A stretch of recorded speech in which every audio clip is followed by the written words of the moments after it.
Okay, gang, what did you think of the movie? Are you ready to meet the stars? Please give a warm welcome to Craig Brewer, writer-director, Kate Hudson, and Hugh Jackman.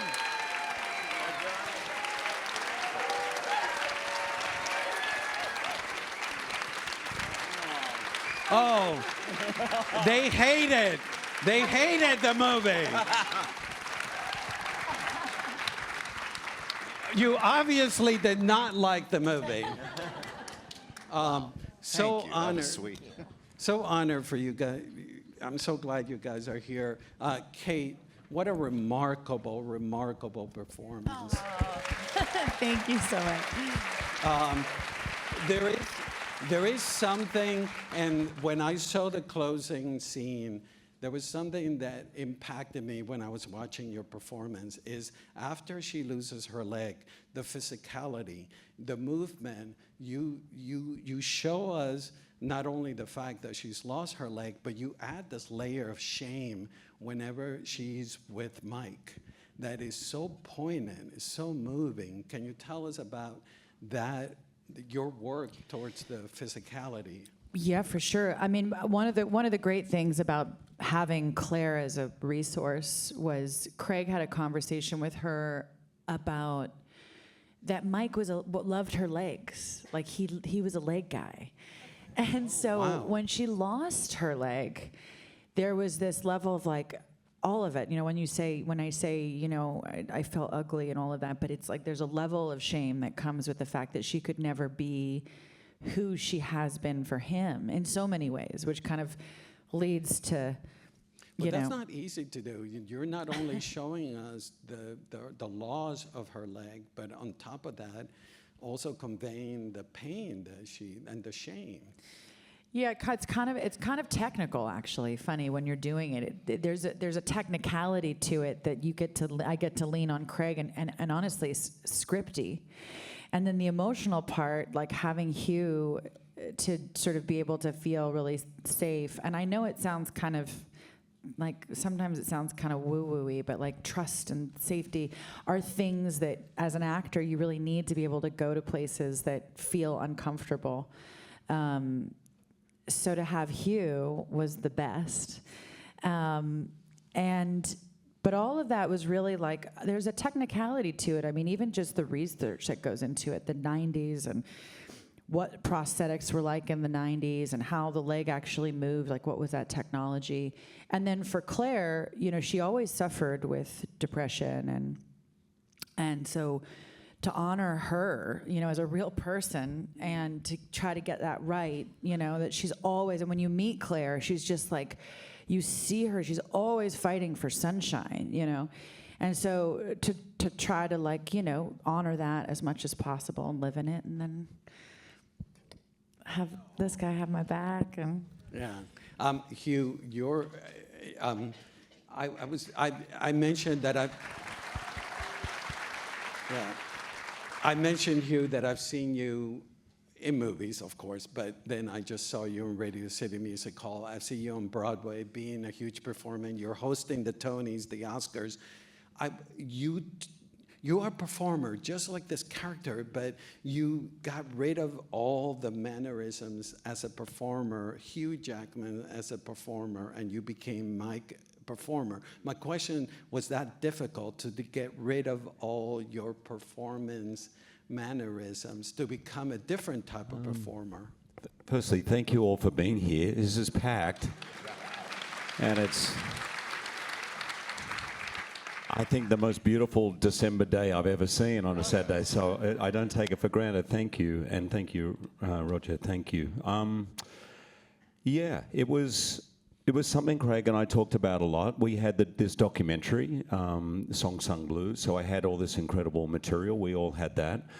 But I do share that with Mike. I feel like I'm an entertainer. If I wasn't sitting here, I would probably be in Australia in some suburb in a community theatre or doing something, because I absolutely love it. And like Mike, I just wanted to find that place. But Mike is very different from me. So I think where we started, thankfully, was in the recording studio. So everything was done live and recorded, and Craig can talk through the process of that. But in a way, the recording studio, I said to Craig, I said, we can't just go straight in the recording studio. I don't even know his voice. I don't even know the accent yet. I got my voice. I got to find Mike's voice. Then I got to find Mike finding Neil. And he said, let's use that time together, Kate and I, to find our blending and also to find literally Mike's voice and then his mannerisms and then becoming Neil. And there was a lot of experimentation, a lot of embarrassing stuff that I'm glad is not there, which is an important part of acting. You've got to really be prepared to be terrible, and you've got to risk, and there was some really terrible stuff. That's where you build trust. I'm terrible. I was apologizing to you. So that process was fantastic. I've never had to do that before. It's like a double thing I had to do, and it was part of the allure, I guess, of this challenge. And having Craig is one of the best directors I have ever worked with, and Kate was just saying that too. He wrote it, but he also directed it, and he's sort of a musician at heart. So Craig gives these incredible bits of direction, like, hey man, just a little less butter on the toast. I'm like, and he came up to us after the Feel free read-through, to and use he that says, in Kate, any context in your life, with business meetings, children. Use it any way you want. I think for life, always more butter on the toast, right? Sometimes Craig, toast is just good, just as Plain. toast. Yeah. I had a different question to ask you, Craig, but he brought up the recording and the fact that Kate and Hugh, you asked them to go and record the songs before anything, and tell us about the importance of that process. Well, like you said, it's a very vulnerable place to be in a recording studio, and I always tell people that I didn't, in addition to just studying film, and what I mean by studying is just like buying books on my Barnes & Noble 35% discount that I worked at, but living in Memphis, I had friends that worked at Sun Studio and friends that were instrumental in reviving Stax, and so I knew a lot of producers. And watching them work with musicians, I found that to always be a rather magical thing, because you're trying to capture something that is alive and earnest and in the moment. You don't want to put too much words in their heads about the technical elements. You want to just kind of like be in a broader, almost spiritual type of way, like Sam Phillips, who discovered Elvis and B.B. King and Johnny Cash and everybody. He would sometimes like hear a guitar solo and just go, could you put a little more sex in it? And that's the note. That's all that the artist would then have to go like, okay, well, what does that mean, And so there was a time where we had Hugh on one side of the stage with a mic, and we had Kate on the other side of the stage. But then really it was when we got them on a couch together, and we put the mics right next to them. And I think Holly Holy and then Cherry Cherry, you were recording, and then they're right next to each other. And it's so funny because, and I think you and I've had talks about this. Well, if you're having like, issues in your relationship, people have come up to me and always said, do you have any suggestions? And I always say, yeah, go out and go out to dinner, but eat at the bar. Yeah. And they go, why? And I go, because I think that there's this confrontational thing when you're sitting at a dinner table and looking at somebody, but it's different when you're like this, because you're kind of in your own world and dealing with what you got to do, but then you have a partner next to you that could occasionally like reach over and go, oh, I know. And that started happening between the two of them. They're like, should I go up here and do it? And Kate's really good with harmonizing and finding the notes. And little by little, I was just watching this married couple. I mean, I think even there were moments where I could be making this up in my head, but I just remember like even Kate, like there'd be a smudge of like some food or something. So, oh, let me get that. Like there was just this intimacy that started happening, and then and then there was this one day. The sharing of drinks immediately. What are you drinking? Yeah, what Can is I that? have that? Yeah, No, okay, yeah. I'd walk in and she'd say, are you really wearing that? Are you sure? Yeah. But then also there was this day where the real Rachel called me, and I said, oh, hang on one second, and I put her on speakerphone, and the whole cast was there listening to her talk in that accent, and this was after Hugh's voice coach was teaching us how to speak in that Milwaukee accent.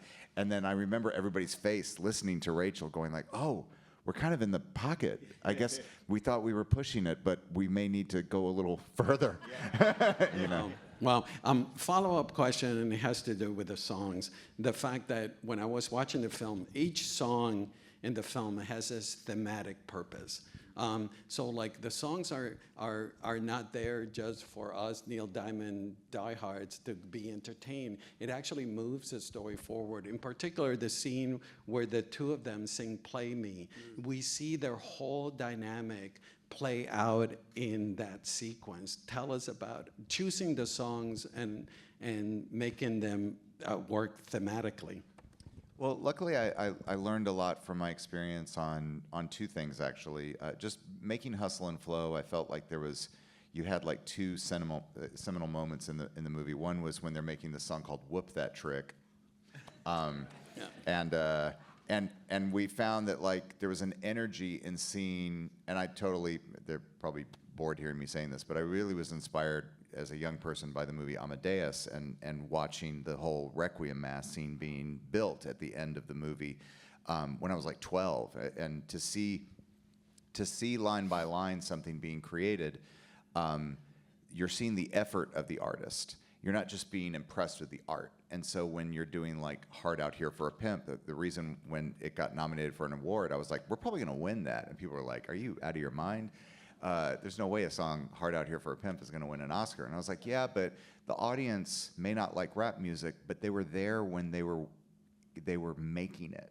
And when you're an audience being part of that construction and you're seeing people who really care and love about something, it then you can't help it. It becomes yours. And so I remember saying like, man, this moment has to check so many boxes. Not only do we need to see what Claire is going to be bringing to the musical element of all this, and there's just the best smile that Kate does when she brings in her keyboard. Like, I know what to do. Like, I'm gonna accompany you right now, and just to have that scene build, but little by little, they sit next to each other, but they're not like right next to each other, facing the same direction. They're back to back, and then when do they come, side by side and sing in unison?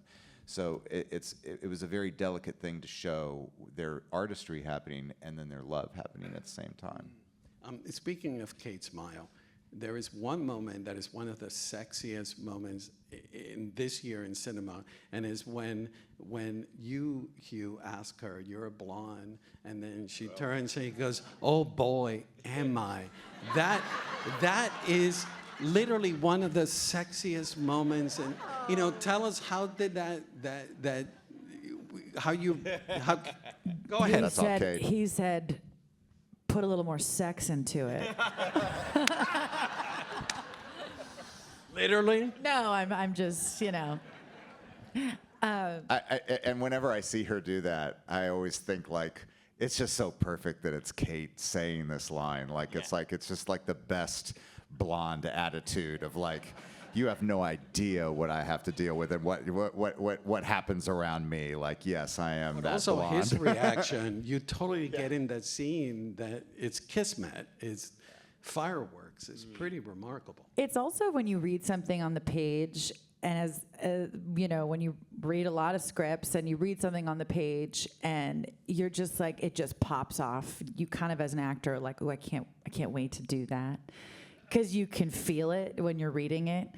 And I feel like the way that scene was written in particular, it was actually one of those scenes. I remember it was like Danny DeVito who said, like, if there's 5 scenes you want to do in a movie, do the movie. And that was one of those scenes actually that where we meet, that was like, it just popped off the page. And yeah. Kate, your Claire balances this incredible fire mixed in with darkness. Was that challenging for you to balance the two extremes in Claire's character?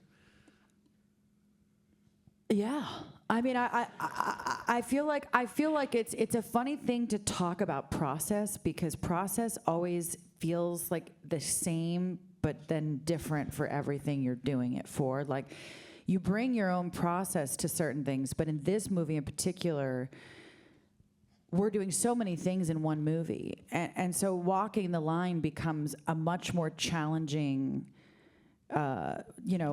feat. How far do you go in one direction, depending on where you are in the story, and really understanding the story and having and trust in something like this was the number one thing. I remember reading the script, and this is a love story, right? And the love story doesn't work if we don't. And so you could have the best script in the world and all of these things, but if we don't work, the movie's not going to work. And then on the other hand, in this movie, you have something that can tip into a direction that it could go really wrong. And you got the accents, we got the sparkles, and and so then you have to put all this trust into, you got the love part, then you have to put all this trust into the filmmaker. And so for me, my job is to just do everything I can to ensure that he's getting what he needs for the best version of the great script that he wrote. And so yeah, it's challenging and fun and thrilling and like everything you want to do as an actor. And Hugh, your character has the biggest dreams imaginable. Huge. And but there's also this aspect that I found fascinating, that it's not the way he envisioned his success to be. But he just keeps going at it. He's just like this cockeyed optimist. Where does that optimism come from? Well, I love this about Mike. I honestly, in my life, I actually I graduated at 26 from 4 years of acting school. So I got my first job at 26, and I remember having a 5-year plan. I thought, if I'm not paying my rent by the time I'm 31, I'm out. That's not Mike. Mike he was just, there's a scene in the documentary where they're at the lowest of the low, and even Claire says, maybe Mike, it's time to get a job. And there's this long pause, and he's just looking, and he goes, baby, I got my eyes on the prize. And he repeats it, and everyone at the table is just staring and doesn't do anything. Yeah, they just but stay that's there still. Mike, because when I really looked into what it would have been to be a tunnel rat in Vietnam, 90% of whom died. And of the survivors, something like 70 or 80% became addicted to something. I mean, just surviving that, just getting through day to day. And then with the heart condition, he was someone who didn't know if he was going to wake up tomorrow. So there was no 5-year plan. It's like, this is the thing, those songs, this music, this idea of entertaining, that idea of serving for Mike was what was keeping him alive and through this sobriety journey. And then I might go any minute. I think he had something like 20 or 30 heart attacks or something. And so it was that's why sometimes at the biker bar, he's a little obstinate, But I loved that about this character. There was nothing, his artistry, Sulamo. It's Sulamo. Yeah. It's got to be Sulamo, and we've got to do it now. And I'm never going to let go of it. Because in a way, it was keeping him alive. And I think when Craig wrote that scene at the table, when Claire comes back from the facility, and he's like ready to give it up, you see what that means to him, to give it up. Yeah. Craig, there is no cynicism in this film. You don't comment on the characters. There's so much honesty in the portrayal. And, tell us about that approach. And a different director, a different film would have made it campy or comment on them. But you approach it with so much honesty. Well, I think too, it's interesting because their act is about kitsch, right? And so you're right. You can go in that direction, and I think that the way that you go in that direction of going overboard into that kitsch is to make fun of them a little bit.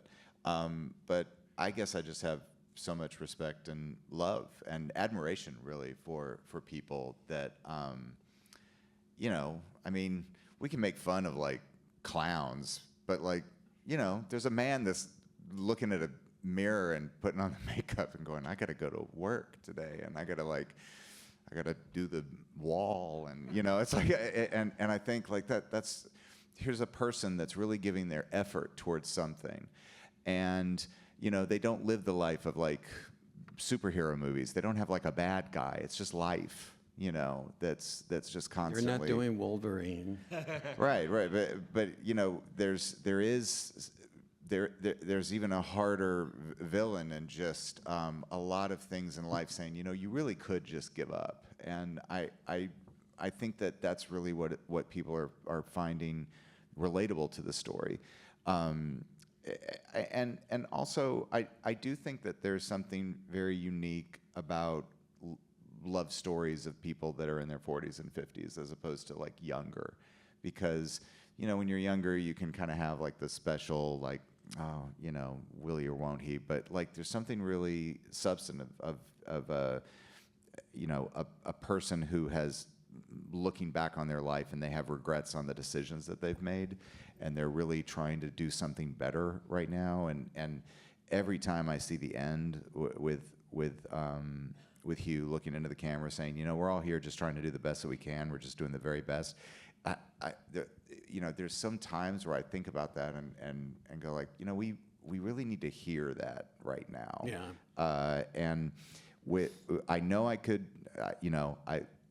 I live in a part of the country where I'm surrounded by musicians and people that work really hard, and they don't put their worth into whether or not they have millions of streams or anything. They just want to do what they want to do and be able to take care of their families. And I just would like to see more stories about them where it doesn't have to be you have to go out and be a famous person or something. Go ahead. I just want to chime in because I don't want this moment to go. I remember Lauren Shuladonna, who is the reason I'm playing Wolverine. She was the one who fought for me. She said to me early on, she said, Hugh, no matter what the genre is, it's the personality and spirit of the director that is on the screen. And the reason there's no cynicism in the film, it's Craig. That's you. And you're not just reverence, it's just respect you have for the family, for Mike and Claire and the daughter. And we were just in Milwaukee with the whole family. There were 70 of the friends, all the people that are in the movie. Everyone was there. And it was Craig taking Claire and making sure she got up on stage okay, making sure. And we were talking, I hope you don't mind me saying it, he said he's on the phone with them every week, and not just pre the film, or not just during the film, but since the film, because he understands that someone's life, it's all these people's lives that are in his hands. And I'm so glad for them it's your hands, and you're a good man, and that's what's on screen. Yeah. And to tag on to what you're saying, one of the, and I'm going to get a little emotional thinking about articulating this, is like we think about certain people having small lives, but then these are people with big dreams. Mm-hmm. And it's that kind of, that beauty of the fact that, they're everyday people, but we all have big dreams. I'd like to, my son said something to me really interesting. He was having this moment of anxiety, and he looked at my older son, he's 21, he's in college. He said, Mom, what if I don't do anything significant? And I was like, stop. What's your definition of significant? And we live in this day and age that to be significant means you have to be loud, or you have to be doing something that's making you tons of money, or you have to be, and there's something about this push of like, if you're not doing something that's significant, this whole generation of young kids are facing, that means you're a failure. And I was like, we have to, like, it's almost like something that's so beautiful and I think hits people about this movie is that your small community, the world that you live in, when you're doing the things that you really love, that's it. That's significant. And I said to Ryder, I was like, dude, if you were a fisherman and working at a bar and living a wonderful, happy life, that is as significant and as epic as your life could ever be in any way. And but But it's true, and I think that's why it hits us, is because we all feel like we're searching for something that's up here, but it's right in front of you. And if all else fails, put on a Neil Diamond song. So good. So good, so good. Craig, there is a documentary about the Mike and Claire. Did you guys watch the documentary and try to look and act the way that they were, or you guys went on and created your own impersonation? Not impersonation, but characterization. I looked at it a lot. He's in his tighty-whities a lot in that documentary. And you enjoyed that? Well, I had to honor him, you know. John Max, you Feel like guys we probably could know have done John. more. We could have done more. Just John Max, I haven't told you this. John Max, I worked with at Tony Awards and Oscars. He's one of those great writers, does every event. He goes, dude, there's a massive merchandising opportunity. It's tighty-whities with the word huge on it. Huge. Anyway, yes, we did look at it, but I remember talking to Craig very early on and saying, do you think, I love this character, like, should I embody it? Should I try and sound like Mike? Should I try and look like Mike? Should we try and do stuff with the wig and hair? And your instincts, I was not sure, but Craig was like, no. He said the spirit of Mike. It's the spirit of Mike, and I presume he said the same to you. Let's find that spirit. Make sure you make that journey from you to Mike, and let's just find that, and that's what we went for. And Kate, when it comes to you, how hard was it, the Wisconsin accent, the hair, getting it right, so it doesn't look custom-y, it looks like the real thing. I mean, the funnest part about what we do is finding the character, right? And I haven't gotten very many opportunities to really dive into a character honestly that goes that far. And That's a shame. Well, hopefully that won't be the way it is anymore. But I got like we went through the process. For me, I put on a bunch of different wigs, and then I was like, it's got to, because of where I go in it. Like I just was like, oh, we got to make my hair look crazy.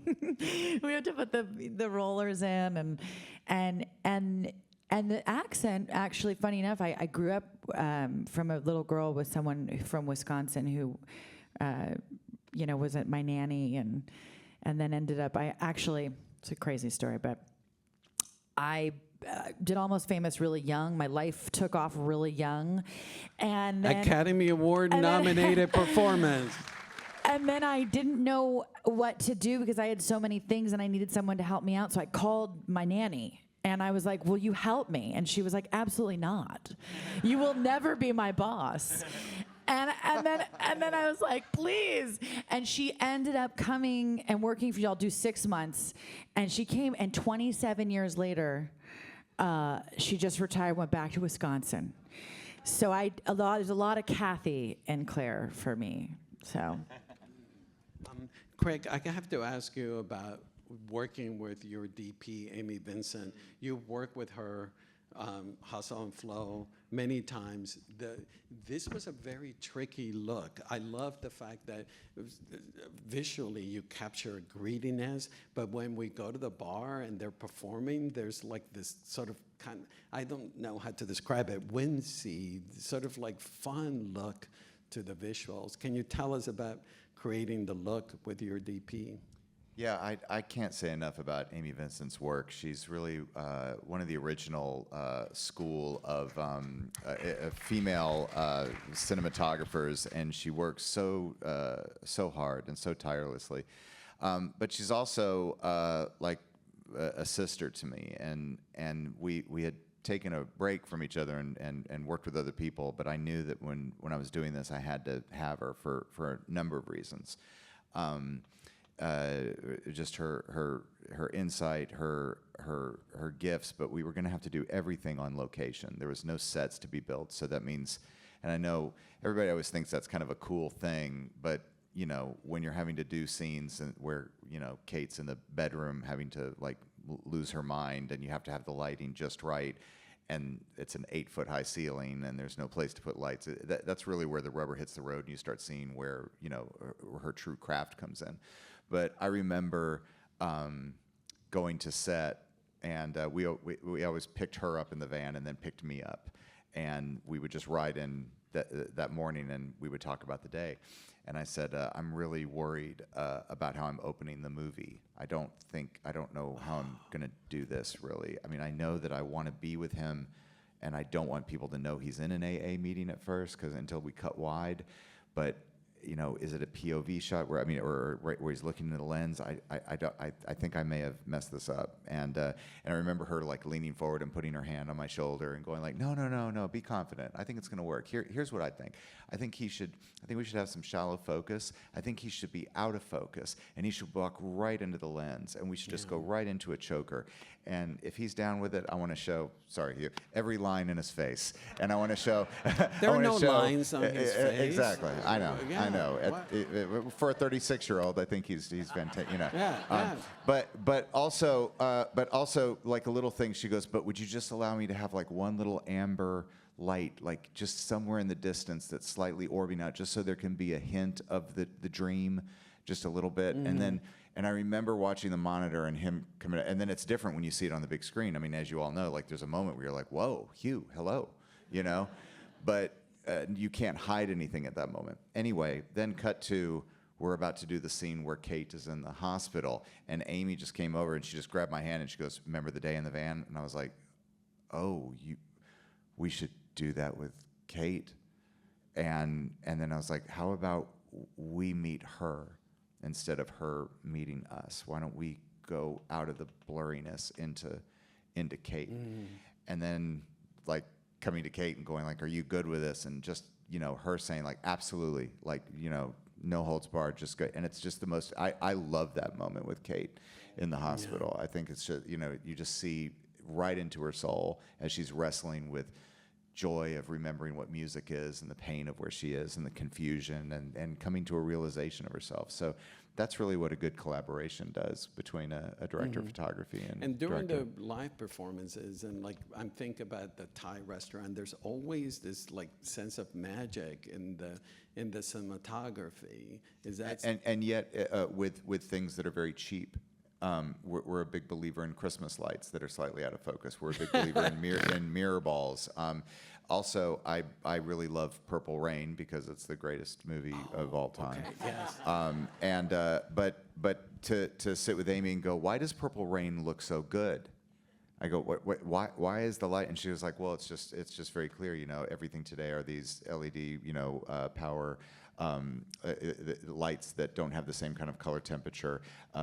We want gels in par cans. So we went and got like late 80s par cans for the whole final concert, which requires 2 generator trucks of power where like most concerts like that you see like with Taylor Swift may need like half of one because the lights are so efficient now. But that's why the concert just looks so amazing in that moment. Yeah, it's at Christmas when you walk into a house, you go, I miss halogen. Right. Kate, what has been Claire's reaction to seeing the film and your performance, and the kids also? I mean, they're thrilled. I mean, you can speak to this, so you talk to them all the time, but they're so happy, and I think moved by Craig's, gentleness and how he's, Respect. Also. respect, yeah. With you all this have to like project. realize how wild it is. Like, I understand.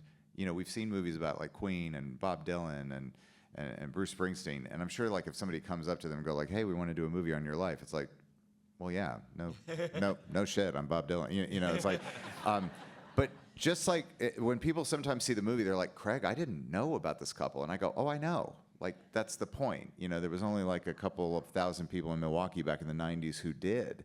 And so the point is that it's, one could say a nobody, but it literally would be like if I just randomly pick somebody in this audience goes, we're going to have a movie star play you, and we're going to put your life up on the screen, and this is what it's going to be. But at the same time, there was healing going on. I always tell this great story about Rachel, the real Rachel, coming to set, and we showed her the concert at my monitors. and she was just watching the concert, and she just began to sob, saying like, oh, he so wanted this, you know, he wanted the choir, he wanted all of that, and you gave it to him. And then she's crying, and then Hugh, dressed as her dad, like comes up behind her and is holding on to her while she's watching Hugh be her father, you know. And there was a lot of healing that was happening with the movie. And then Claire, when Claire showed up, like the whole crew came out and just clapped for her the first time she came to set, and she then was crying, and you know, and I always thought like this must feel so out of body for them, you know, and they're so grateful. As a funny, you should tell the story about the kids watching the movie for the first time. I think that's cool. Yeah, this is kind of funny. So they're in a theater all by themselves, and I have people like listening in, but they called me afterwards, and they were saying that it was, you know, it was both difficult to watch, but also very joyous. And the funniest part that I heard was that during the scene where Hugh and where Claire and Mike are in the bathroom and they're about to have sex, and he's pulling off the pantyhose and everything, the kids got embarrassed. Like they're like, oh,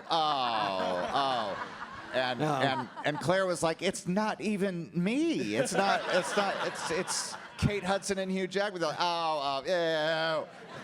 And they're like grown-ups. They have kids. That's right. Rachel pulled me aside the other night, and she said, it was so weird because I grew up as a teenager watching Wolverine and thinking, Wolverine's kind of hot, but then you have my dad. And I'm like, oh, no. So, Hugh, since this audience has been so welcoming to the film and to you all, and because it's Craig's birthday today, how about if you help me lead the audience singing Sweet Caroline? Oh. Caroline. Yes. What about Happy Birthday? No, that's Okay, overdone. What about Sweet Caroline? Ba, ba, ba. Good times never seem so good. So good. Happy birthday, Craig. Happy birthday, Craig. Thank you, everybody. Thank you, guys. Thank you. Sophia, you liked it. She was like, oh, I didn't know singing was going to be happening.